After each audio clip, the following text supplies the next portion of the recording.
ஓம் சாந்தி. பாபாவின் நினைவோடு 26/11/24 முரளிக்கான கேள்வி பதில்களை பார்க்கலாம். பாபா ஃபஸ்ட் கொஸ்டின் என்ன கேட்குறாங்கன்னா, தேக அபிமானம் எனும் கடுமையான வியாதி பிடிப்பதன் மூலம் என்னென்ன இழப்பு ஏற்படுது அப்படின்னு கேட்குறாங்க. தேக அபிமானம் இருப்பவர்களுக்குள் பொறாமை ஏற்படுது. பொறாமையின் காரணத்தினால பிறரோடு கசப்புணர்வோடு இருக்கிறாங்களாம். அன்போடு சேவை செய்ய முடிகிறதில்ல. உள்ளுக்குள்ளேயே எரிஞ்சிக்கிட்டு இருக்காங்க. அலட்சியமானவர்களாக இருக்கிறாங்க. மாயை அவர்களை அதிகம் ஏமாற்றி கொண்டே இருக்குதாம். முயற்சி செய்து செய்து வெறுப்படைஞ்சிடுறாங்க. இந்த காரணத்தினால படிப்பே விட்டு போயிடுது. தேக அபிமானத்தோட காரணத்தினால மனம் சுத்தமாகவும் இருக்கிறதில்ல. மனம் சுத்தமாக இல்லாத காரணத்தினால பாபாவின் மனதில் இடம்பெறுவதும் இல்லை. அடிக்கடி மனநிலையை இறுக்கமாக்கி மூட் ஆஃப் ஆயிடுறாங்க. அவர்களுடைய முகமே மாறிவிடுது அப்படின்னு பாபா தேக அபிமானம் கடுமையான வியாதி அப்படின்னு சொல்லியிருக்கிறாங்க. நெக்ஸ்ட் கொஸ்டின், படிப்பவர்களின் குறிக்கோள் எப்படி இருக்கும் அப்படின்னு பாபா கேட்குறாங்க. அதுக்கான பதில் என்ன அப்படின்னா, பாபாவை மட்டும்தான் நினைவு செய்கிறீங்களா அல்லது இன்னும் வேறு ஏதாவது நினைவுக்கு வருதான்னு பாபா கேட்குறாங்க. குழந்தைங்களுக்கு ஸ்தாபனை, விநாசம் மற்றும் வளர்ப்பு இந்த மூணுமே நினைவு இருக்கணுங்கிறாங்க. ஏன்னா கூடவே ஒன்றாக செல்லணும் இல்லையாங்கிறாங்க. யாராவது வக்கீலுக்கு படிக்கிறாங்க அப்படின்னா, நான் வக்கீலாவேன், வாதாடுவேன் என்பது அவங்களுக்கு தெரியும். வக்கீல் தொழிலை அவங்க பராமரிக்கவும் செய்வாங்க. யாரெல்லாம் படிக்கிறாங்களோ அதே மாதிரி அவர்களுடைய குறிக்கோளும் முன்னேற்றத்திற்கானதாக இருக்கும் அப்படிங்கிறாங்க பாபா. அனைத்து தேர்வுகளிலும் பெரிய தேர்வு அல்லது அனைத்து படிப்புகளிலும் உயர்ந்த படிப்பு இதுவாக இருக்குது அப்படின்னு பாபா படிப்போட முக்கியத்துவத்தை சொல்லியிருக்கிறாங்க. நெக்ஸ்ட்டு, ஆன்மீக சக்தி பற்றி பாபா சொல்லுவது என்ன? அதுக்கான பதில் என்ன அப்படின்னா, பாபாவின் நினைவின் மூலம்தான் ஆத்மா தூய்மையாக இருக்குது. தூய்மை ஆகிட்டோம் அப்படின்னா நம்ம பிறகு இந்த தூய்மையற்ற உலகம் கண்டிப்பாக விநாசம் ஆகும் என்பதையும் நினைவில் வைக்கணுங்கிறாங்க பாபா. அனைவருமே தூய்மையாக மாட்டாங்க. மிகவும் குறைவான உங்களிடத்தில் மட்டும்தான் அந்த சக்தி இருக்குது. தூய்மைக்கான சக்தி நம்மகிட்ட தான் இருக்குங்கிறாங்க. உங்களில் கூட வரிசை கிரமமான சக்திக்கு ஏற்றவாறு தான் சூரிய வம்சத்தவர்களாகவும் சந்திர வம்சத்தவர்களாகவும் ஆகிறீங்க. ஒவ்வொரு விஷயத்திற்கும் சக்தி வேணும். இது ஈஸ்வரிய சக்தியாக இருக்குது. இதனை யோக பலத்தின் சக்தின்னு சொல்லப்படும். மற்றவை அனைத்தும் சரீரத்தின் சக்தின்னு சொல்லப்படுது. இது ஆன்மீக சக்தியாக இருக்குதுன்னு பாபா ஆன்மீக சக்தியை பற்றி நமக்கு புரிய வைக்கிறாங்க. நெக்ஸ்ட் கொஸ்டின், யாருக்கு புத்தியில் எந்த விஷயமும் தங்காது அப்படின்னு பாபா கேட்குறாங்க. அதுக்கான பதில் என்ன அப்படின்னா, யாருக்கு நாம் 84 பிறவிகள் எடுத்திருக்கிறோம் என்ற நிச்சயம் இல்லையோ அவர்களுடைய புத்தியில் இந்த விஷயம் தங்காதுங்கிறாங்க. யார் சதோ பிரதான உலகத்தில் வந்திருக்கிறார்களோ அவர்கள்தான் இப்போது தமோ பிரதானத்திலையும் வந்திருக்கிறாங்க. அவங்க தான் விரைவாக நிச்சய புத்தி உடையவர்களாக ஆவாங்க. ஒருவேளை எதுவுமே புரியவில்லை என்றாலும் கேட்க வேண்டும். முழுமையான விதத்தில் புரிந்து கொண்டால் பாபாவையும் நினைவு செய்வாங்க. புரிந்து கொள்ளலைன்னா நினைவும் செய்ய முடியாது. இது நேரடி விஷயமா இருக்குதுன்னு பாபா சொல்கிறாங்க. நெக்ஸ்ட்டு, படிப்பின் மீது கவனம் வைக்காதவர்கள் பற்றி பாபா சொல்லுவது என்ன? அதுக்கான பதில், யாருக்கு சந்தேகம் இருக்குமோ அவங்க படிப்பின் மீது முழு கவனம் வைக்க மாட்டாங்க. இவர்களுடைய அதிர்ஷ்டத்தில் இல்லைன்னு புரிஞ்சு கொள்ளப்படுது. கல்பத்துக்கு முன்பு கூட அவங்க புரிஞ்சிருக்கவில்லை. ஆகையினால தான் நினைவு இப்பையும் செய்ய முடியலை அப்படிங்கிறாங்க பாபா. இந்த படிப்பே எதிர்காலத்துக்கானதாக இருக்குது. படிக்கவில்லை என்றால் கல்பமாக படிக்கவில்லை அல்லது குறைந்த மதிப்பெண்ணில் தேர்ச்சி பெற்றிருப்பாங்கன்னு நம்ம புரிஞ்சுக்கலாங்கிறாங்க பாபா. பள்ளியில் நிறைய பேர் தோற்று போயிடுறாங்களாம். உலகாய பள்ளியில் ஃபெயில் ஆயிடுறாங்கல்ல, பாஸ் பண்ண முடியாமல். அதை சொல்கிறாங்க பாபா. வரிசை கிரமமாக தான் தேர்ச்சியும் பெறுறாங்க. இது கூட படிப்பாகும். இதில் வரிசை கிரமமாக தான் தேர்ச்சி பெறுவாங்க.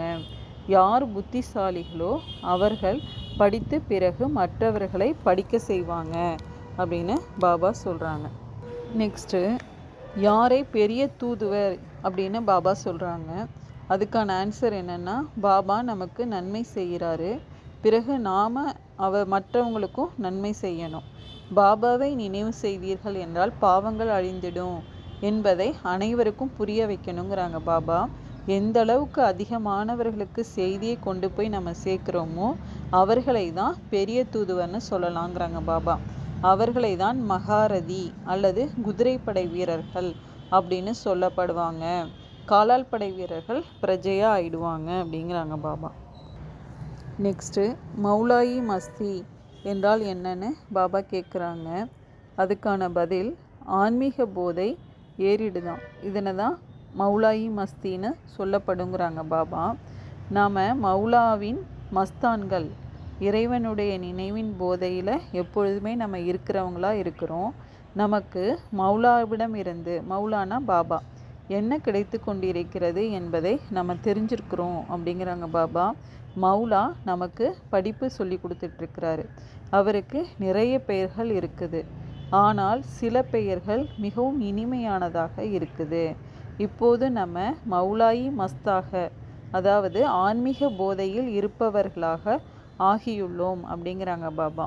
மௌலாயி மஸ்தினா ஆன்மீக போதையில் நம்ம இருக்கிறத பற்றி சொல்கிறாங்க.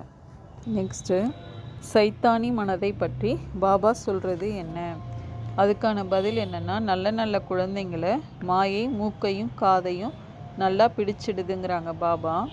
யார் தங்களை மகாவீர்னு புரிஞ்சு கொள்கிறாங்களோ அவங்களுக்கு தான் மாயின் புயல் நிறைய வருதாம். பிறகு அவர்கள் யாரை பற்றியுமே கவலைப்படுறதே இல்லை, மறைஞ்சு விடுறாங்க. ஆழ்மனம் உண்மையாக இருக்கிறது இல்லை. உண்மையான மனமுடையவர்கள் தான் ஸ்காலர்ஷிப் பெறுறாங்களாம். சைத்தானி மனம்னு செல்லாது, சைத்தானி தன்னுடைய படகையே மூழ்கடிச்சிடுது அப்படின்னு பாபா தூய்மை இல்லாத மனசை தான் சைத்தானி மனம் அப்படின்னு சொல்லியிருக்காங்க. நெக்ஸ்ட்டு மாயை என்ற திமிரான எலி எப்படி குழந்தைகளை கடிப்பதாக பாபா கேட்குறாங்க. அதுக்கான பதில் மாயை மிகவும் பலம் வாய்ந்ததாக இருக்குதுங்கிறாங்க பாபா. எப்படி எலி கடிக்குதுன்னா அது கடிக்கிறதே தெரியாதான். எலி கடிக்கிறதே தெரியாமல் இருந்துடுது. மாயும் கூட அப்படிப்பட்ட திமிரான எலியாக இருக்குதுங்கிறாங்க. மகாரதிகள் தான் மிகவும் எச்சரிக்கையாக இருக்கணுங்கிறாங்க பாபா.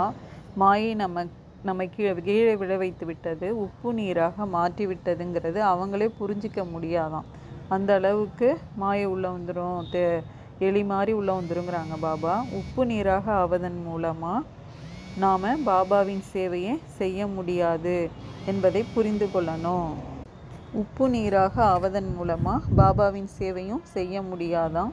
உள்ளுக்குள்ளேயே எரிஞ்சிக்கிட்டு இருப்பாங்க. தேக அபிமானம் இருக்குது, அதனால தான் எரியிறாங்க. நினைவினுடைய கூர்மை உண்டாகிறதே இல்லை. ஆகையினால் மிகவும் எச்சரிக்கையாக இருக்கணும். மாயை மிகவும் கூர்மையானதாக இருக்குது. நம்ம யுத்த மைதானத்தில் இருக்கிறோம் அப்படின்னா மாயையும் விடுறதில்லை அப்படிங்கிறாங்க பாபா. நல்ல புத்தம் புதியவங்களை கூட படிப்பை நிறுத்திட்டு வீட்டில் அமர்ந்துக்கிறாங்களாம். நல்ல புகழ் பெற்றவர்கள் மீது கூட மாயின் சண்டை நடக்குது. புரிந்திருந்தாலும் கூட அலட்சியமாக இருக்கிறாங்க. பாண்டவர்களுக்கு மாயிடம் சில நேரங்களில் தோல்வியும் சில நேரங்களில் வெற்றியும் கிடைக்குதாம். நல்ல நல்ல மகாரதிகள் கூட ஆடி போயிடுறாங்க. நிறைய பேர் இறந்தும் போயிடுறாங்க.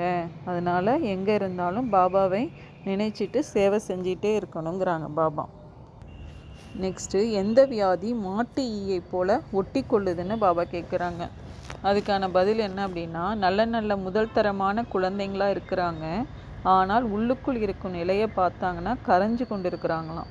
தேக அபிமானத்தின் தீ உருக்கி கொண்டிருக்கு அவங்கள. இந்த வியாதி எங்கிருந்து வந்ததுன்னு புரிஞ்சு கொள்கிறதே இல்லை. தேக அபிமானத்தில் தான் இந்த வியாதி வருதுன்னு பாபா சொல்கிறாரு.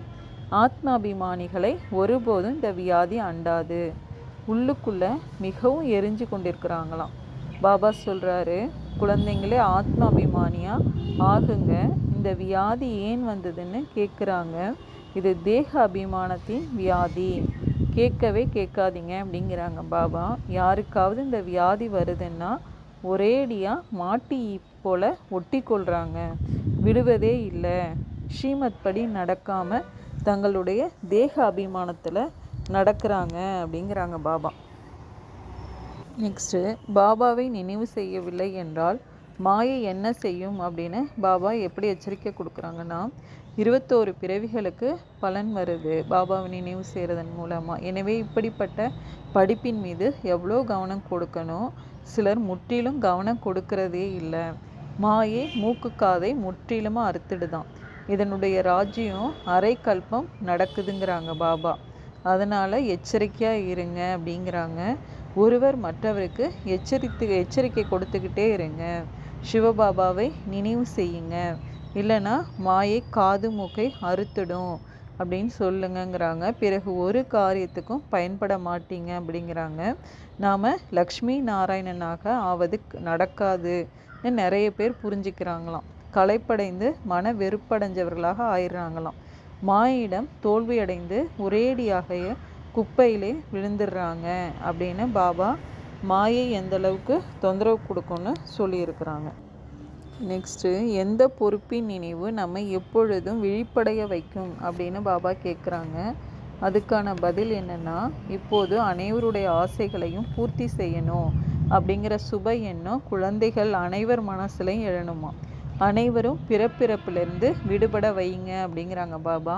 இதற்காக தனது சக்தி வாய்ந்த தூய்மையான வைப்ரேஷன் மூலமாக இயற்கை மற்றும் மனித ஆத்மாக்களின் உள்ளுணர்வுகளை மாற்றுங்க. மாஸ்டர் வள்ளலாகி ஒவ்வொரு ஆத்மாவின் ஆசைகளையும் பூர்த்தி செய்யுங்க. முக்தி ஜீவன் முக்தியை தானம் செய்யுங்க. இந்த பொறுப்பின் நினைவு உங்களை எப்பொழுதும் விழிப்படைய வைக்கும்னு சொல்கிறாங்க பாபா. தேங்க்யூ பாபா. ஓம் சாந்தி.